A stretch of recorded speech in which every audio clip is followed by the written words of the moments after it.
कमजोर समाज जुर्म की फसल पैदा करता है। नमस्कार, मैं हूं परवीन साहनी। वांटेड का मकसद आपका मनोरंजन करना नहीं है।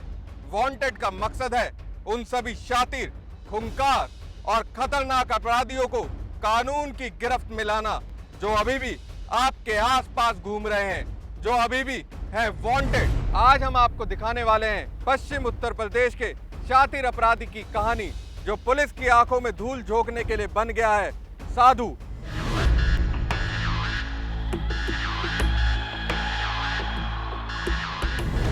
बागपत के छपरौली थाना में सुक्रम पाल के खिलाफ आईपीसी की कई धाराओं के तहत गंभीर मामले दर्ज हैं। सुक्रम पाल दफा 302 के 4 मामलों में, दफा 307 के 5 मामलों में वांटेड है। इसके अलावा सुक्रम पाल पर 3 बार गुंडा एक्ट लग चुका है।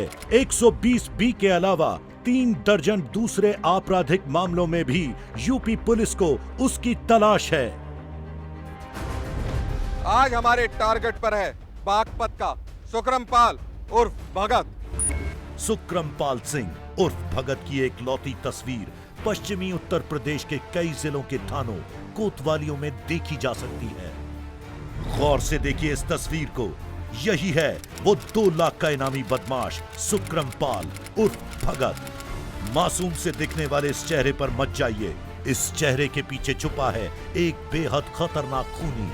इसकी खोपड़ी में घूमते हैं कई खौफनाक प्लान, वो प्लान जिसे अभी तक पुलिस भी नहीं समझ पाई है। हो सकता है ये खतरनाक अपराधी आपके आसपास ही घूम रहा हो। पहचानिए इस चेहरे को, पहचानिए इस समाज के दुश्मन को और तुरंत सूचना दीजिए अपने नजदीकी पुलिस थाने को। इस पेशेवर कातिल को पहुंचाइए इसके असली ठिकाने पर। इस शख्स का सलाखों के पीछे पहुंचना बेहद जरूरी है। सन की सुक्रम पाल बचपन से ही कम बोलता था। उसके शैतानी दिमाग में हमेशा कुछ ना कुछ खुराफात चलती रहती थी। सुक्रम पाल और भगत पहली बार लोगों की नजर में तब आया जब एक छोटी सी बात के लिए उसने इलाके के थाना प्रभारी पर रिवॉल्वर तान दी थी। सुक्रम पाल जेल तो गया, लेकिन जेल जाकर वो सुधरने की बजाय और बिगड़ गया। जेल में उसने वो सारे तौर तरीके सीख लिए जिससे अपराध की दुनिया में नाम और दाम दोनों कमाए जा सके।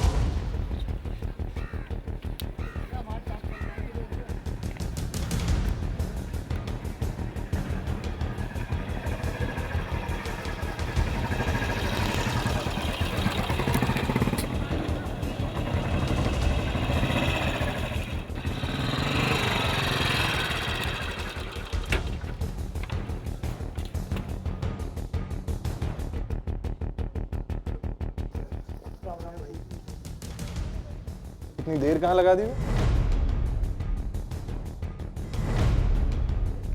कहाँ मर गया था? हम यहाँ बैठे तेरा इंतजार कर रहे हैं और तू है कि मस्ती मार रहा है। काम हुआ नहीं हुआ? हाँ भाई, काम हो गया। ये लो।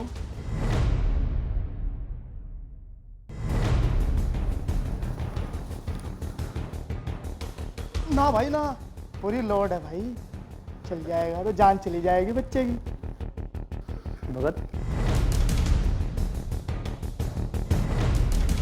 अब क्या? एक बार तो घर हो आते। जेल से लौटने के बाद कौन सा घर? अब तो बस ये गन ही मेरी घरवाली। देखा नहीं था इसी गन के दम पर क्या रुतबा था उन लोगों का जेल में। तू देखना अब तो बस पूरे बागपत में अपनी तूती बोलेगी।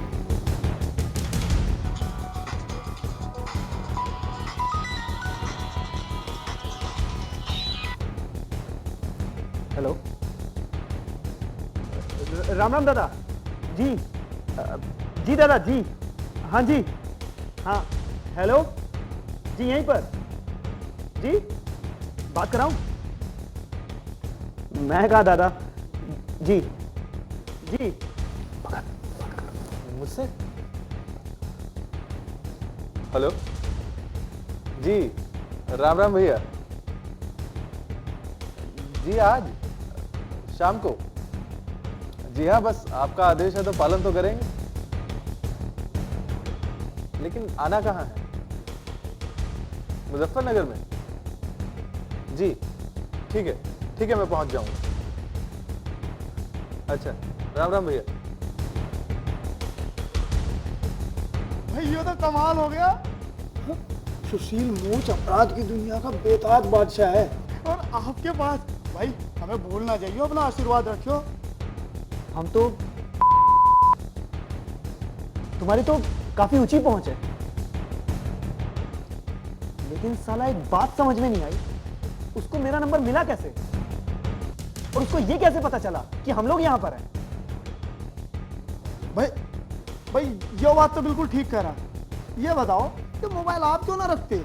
कोई बात करना चाहे तो भला कैसे करे तुमसे? नहीं, ये बीमारी हमारे बस की ना है। हर समय चौं चां, मुझे ये सब पसंद ना है, समझा?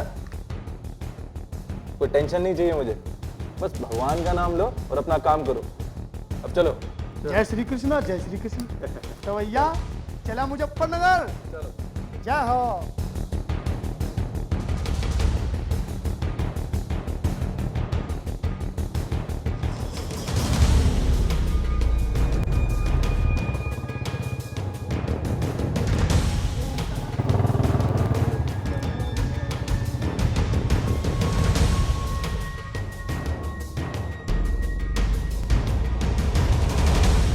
सुकरमपाल और भगत उस दिन मुजफ्फरनगर कुख्यात अपराधी सुशील मूछ से मिलने गया तो फिर उसी का होकर रह गया। आज भी सुकरमपाल कुख्यात अपराधी सुशील मूछ का सबसे भरोसेमंद शूटर है। सुकरमपाल उर्फ भगत सुशील मूछ के संरक्षण में अपराध के वो हुनर सीखने लगा जिससे अंधाधुंध पैसा कमाया जा सके। सुशील मूछ पश्चिमी उत्तर प्रदेश का एक ऐसा शातिर अपराधी माना जाता है जिसके जुर्मों की जड़ें पश्चिमी उत्तर प्रदेश, हरियाणा और यहां तक कि विदेशों तक फैली हुई हैं। लेकिन आजकल वो जेल में है। सुकरमपाल सुशील उर्फ मूछ का हर हुक्म पूरी वफादारी से मानता है और इसीलिए सुशील मूछ की ही तरह सुकरमपाल के अपराधों की फहरिस्त भी अब लंबी होती जा रही है। सुपारी किलिंग और विवादित जमीनों की खरीद फरोख्त जैसा हर काम सुकरमपाल उर्फ भगत करता है। सुकरमपाल आजकल सुशील मूछ का सबसे विश्वसनीय शूटर माना जाता है। बात 10 नवंबर 2009 की है। अभी शाम का वक्त ढल ही रहा था कि जब बागपत का खेकड़ा गांव गोलियों की आवाज से थर्रा उठा।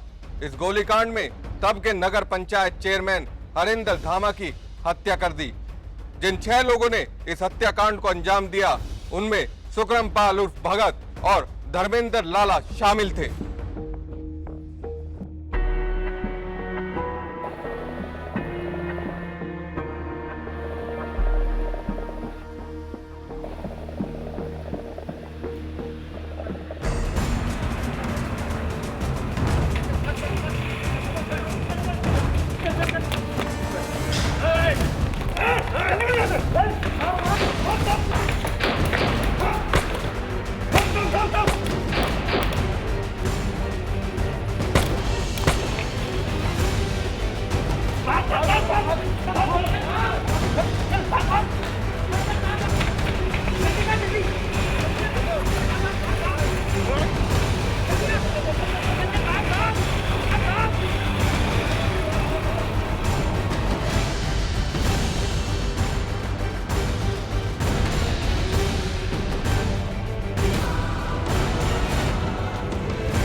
चेयरमैन की हत्या हुई थी उसमें भी ये नामजद था और इसका अपना एक गिरोह है, लेकिन ज़्यादातर ये दूसरे राज्यों में घटनाएं करता है।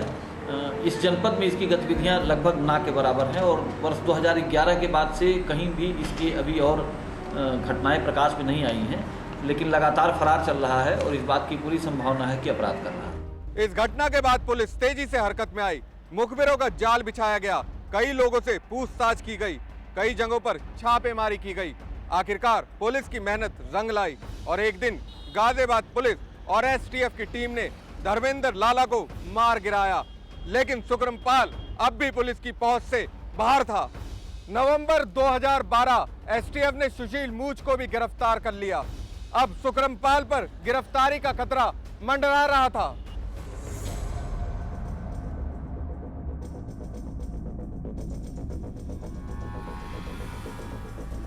मुझे लगता है हमें किसी नई जगह जाना होगा, पर क्यों भाई? क्योंकि सुशील भाई को अब पुलिस ने पकड़ लिया। क्या बात कर रहे हैं भगत? हाँ, और उनके जेल जाने के बाद पुलिस अब हमें ढूंढ रही है। तो अब हम जाएंगे कहाँ? और भाई ये जो इतना बड़ा कारोबार है, इसमें कौन संभालेगा? और कौन संभालेगा? तुम ही लोग संभालोगे, और तुम पर तो कोई शक भी नहीं करता। बस भगवान का नाम लो और समझदारी से अपना काम करो। ठीक है भाई। और सुनने में आया है कि पुलिस ने मेरा जो इनाम था उसको 1 लाख से बढ़ाकर 2 लाख कर दिया। मुझे तो लगता है उन्होंने मेरे पीछे मुखबिर भी लगा रखे होंगे। मुखबिर? के पिछवाड़े में इतना दम है जो भगत की मुखबिरी कर सकेगा। सालों के खानदान को नहीं ठोक दूंगा। इन कानून के दलालों पर कुछ भी ना आया दम, ना कुछ भी ना उखाड़ सके हैं। देखा नहीं खा खा के कैसे पिछवाड़ा फूल चुका है। बिल्कुल सही कह रहे 2 कदम चलते ही हाँकते हैं साले। हो। और भगत भाई एक बात बताऊं, ये पुलिस तो क्या, आपके पीछे सारी मिलिट्री भी लग जाना तो भी ना पकड़ पाएगी। हाँ। Hello hello hello. छोड़ना यार, होगा कोई। अब तो कुछ बोल रहा अभी, मैं हेलो हेलो करता रहूं। हेलो। अरे कौन है? भाई आवाज से तो शुक्ला जी लगे। शुक्ला, वो पुलिस वाला? भाई लग तो ऐसा ही रहा। भाई मुझे लगा कि नेटवर्क प्रॉब्लम है। मैं जरा 1 मिनट में बात करके आऊँ। हाँ, तो जा। Hello hello hello. यार भगत,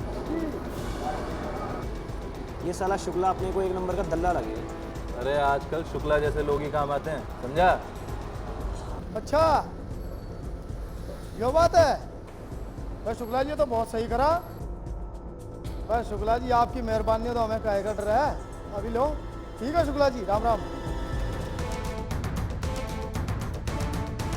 भगत भाई शुक्ला जी कह रहे हैं कि यहाँ पुलिस आने वाली है। देखा, आया ना शुक्ला का। चल चलो चल गाड़ी निकाल भाई। आओ जल्दी आओ भाई, जल्दी चल। बैठो भाई, बैठ भाई, बैठ। चल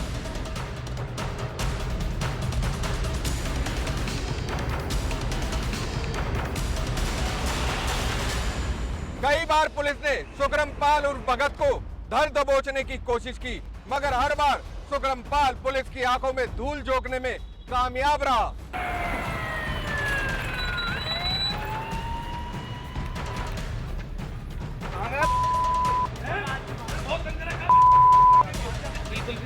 आज फिर निकल गया कुत्ता, बहुत पकड़ना था, निकलना गया।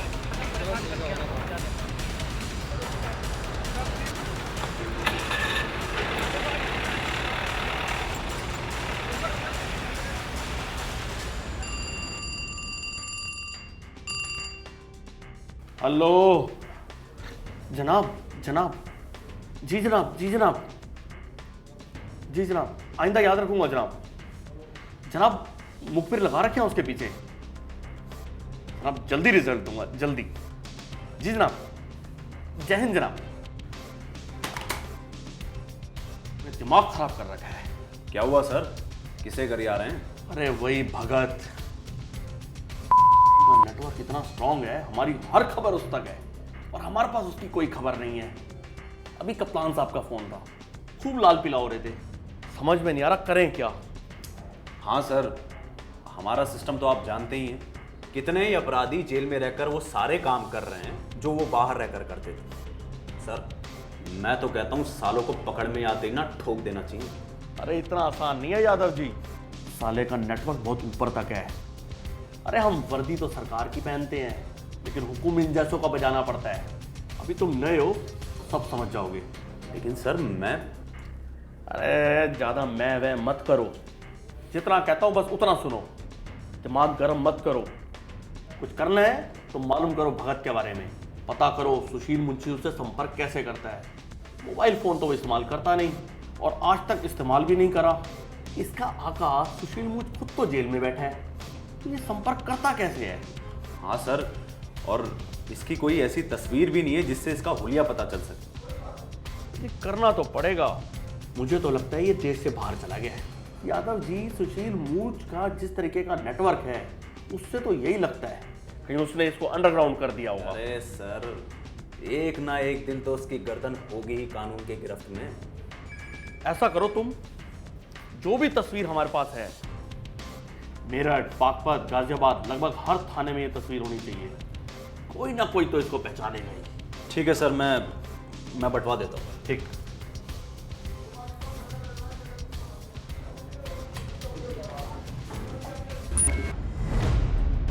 साल 2003 सुकरमपाल और भगत बड़ी मुश्किल से मुजफ्फरनगर पुलिस के हाथ आया था, लेकिन बेल पर बाहर आने के बाद वो जो फरार हुआ तो दोबारा पकड़ में ना आ सका। आखिरकार कहां है सुकरमपाल और भगत? आजकल क्या कर रहा है सुकरमपाल और भगत? आखिर कैसे सुकरमपाल और भगत हर बार पुलिस की आंखों में धूल झोंकने में कामयाब हो जाता है, हम बताएंगे, लेकिन एक छोटे से ब्रेक के बाद।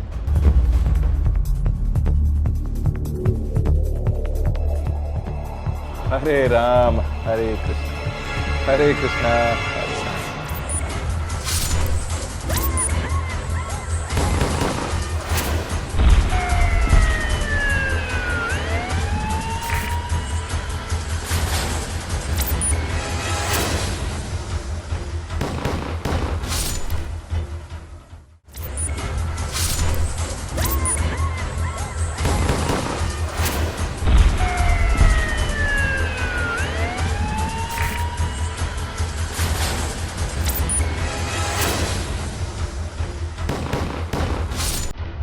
लौटने के बाद कौन सा घर? अब तो बस ये गन ही मेरी घरवाली, तो देखना अब तो बस।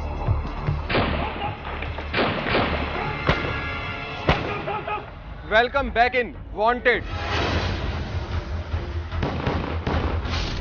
हमारी टीम को मिली जानकारी के मुताबिक आजकल सुकरमपाल साधु के भेष में घूम रहा है और वो बन गया है भगत। पता चला है कि सुकरमपाल आजकल हिमाचल के मंदिरों और धर्मशालाओं में शरण लेता है, मगर वो कहीं भी टिक कर नहीं रहता।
हरे राम हरे कृष्णा हरे राम। क्या खबर है? भगत जी, भैया ने एक नया काम सौंपा है। सुंदर बाटी है ना, उसी का साले को मारने का फरमान है। कौन कब कैसे मरेगा ये सब तो भगवान ने पहले ही तय कर दिया, हम तो बस उसके निमित्त हैं। हरे राम हरे कृष्ण, काम हो जाएगा। अब तो निकल, तेरा यहाँ ज्यादा देर रुकना ठीक नहीं है। भगत भैया, एक बात पूछूं, अगर आप बुरा ना माने तो? हाँ पूछ। यही कि भैया जी जो भी काम देते हैं आपको, आप उसे कर देते हो बिना कुछ सोचे समझे, कभी डर नहीं लगता? ज्यादा सोचते हैं ना, सोचते ही रह जाते हैं, कभी कुछ नहीं कर पाता। जैसे कि तू। चल निकल। भगत भैया, भाभी कैसी है? सुना है विकलांग है, बड़ी दिक्कत होती होगी उन्हें। क्यों रे, तुझे बहुत खबर है मेरे बारे में? भगत भैया, आप भगवान के भक्त हैं और मैं आपका भक्त हूँ। कुत्ता है, कुत्ता ही रहना। लोमड़ी बनने की कोशिश की ना तो जान से जाएगा। चल निकल अब। हरे राम हरे कृष्ण हरे राम हरे कृष्ण हरे राम। ऐसी खबर भी है कि ढोंगी सुकरमपाल और भगत ने शिमला की एक विकलांग महिला से रचा ली है शादी। आजकल वो हिमाचल से ही अपने आका सुशील मूछ का काम संभाल रहा है। कभी साधु तो कभी शैतान के तमाम मुखौटे वाले शातिर अपराधी के कारनामों से पुलिस की फाइलें भरी पड़ी हैं। पहचानिए इसे और दीजिए सूचना हमारी टीम को। हम आपकी पहचान गुप्त रखने का वायदा करते हैं। उत्तर प्रदेश में अपराध की जड़ें कितनी मजबूती से अपना विस्तार कर रही हैं, ये सच्चाई किसी से छुपी नहीं है। लेकिन फिर भी पुलिस लाचारी से सिर्फ अपराधियों के काले कारनामों की लिस्ट बनाने के सिवा और कुछ नहीं कर पा रही है। आखिर क्यों? आखिर सुकरमपाल जैसे अपराधी अपना काम करके साफ कैसे निकल जाते हैं और पुलिस हाथ मलती रह जाती है? ये एक ऐसा सवाल है जिसके जवाब में अपराधियों की गिरफ्तारी जरूरी है। 18 नवंबर 2011 रात 11 बजे सुकरमपाल और भगत ने साहेबाबाद में सुंदर भाटी पर ताबड़तोड़ गोलियां चलाई। 100 राउंड गोलियां चली मगर सुंदर भाटी बच निकला। इस हमले से खौफ खाकर सुंदर भाटी ने पुलिस के सामने आत्मसमर्पण तो कर दिया, लेकिन सुकरमपाल का आतंक पश्चिम उत्तर प्रदेश के गांव देहात से निकलकर एनसीआर के इलाकों में दस्तक देने लगा। सुकरमपाल पर यूपी पुलिस ने 2 लाख रुपए का इनाम रखा है, लेकिन ये शातिर अपराधी अभी भी पुलिस की पकड़ से दूर है। अगर वांटेड की मुहिम कामयाब रही तो सुकरमपाल जल्दी सलाखों के पीछे होगा। इस वांटेड अपराधी के बारे में किसी भी तरह की सूचना देने के लिए आप हमें फोन कर सकते हैं या फिर ईमेल करें। हमारा पता है समाचार प्लस H174 सेक्टर 63 नोएडा 201301। अगले हफ्ते फिर मिलेंगे जुर्म और दहशत की एक और काली कहानी के साथ।